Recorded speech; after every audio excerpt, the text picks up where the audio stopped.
مرشد اور مرید کا تعلق روح اور جسم کی طرح ہوتا ہے۔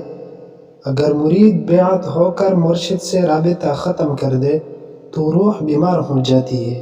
روح کی تازگی مرشد کا دیدار ہے، اور مرشد کی تھوڑی بھی ناراضگی ہو تو مرید کے دونوں جہان برباد ہونے کا خطرہ ہوتا ہے۔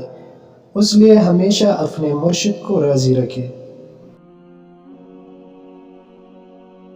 حقیقی سکون صرف اس وقت ملتا ہے جب آپ تنہائی میں خدا سے لو لگاتے ہیں۔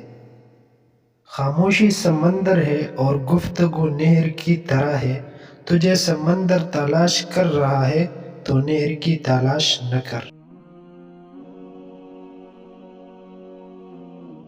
جو درد تم محسوس کرتے ہو وہ پیغامات ہے، انہیں غور سے سنو۔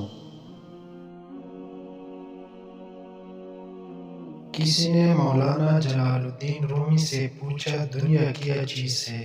فرمایا ہر وہ چیز دنیا ہے جو تمہیں اللہ سے دور کر دے۔ اگر میرا علم مجھے انسان سے محبت کرنا نہیں سکھاتا تو ایک جاہل مجھ سے 1000 درجہ بہتر ہے۔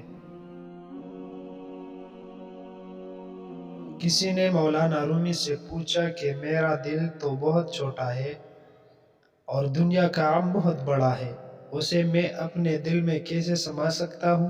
مولانا نے کہا تمہاری آنکھیں بھی تو بہت چھوٹی ہے، وہ تو ساری دنیا سما لیتی ہے۔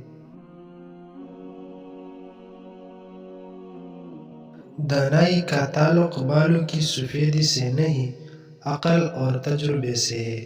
دل سیاہ ہو تو داڑھی کے سفید بالوں کی کیا وقعت۔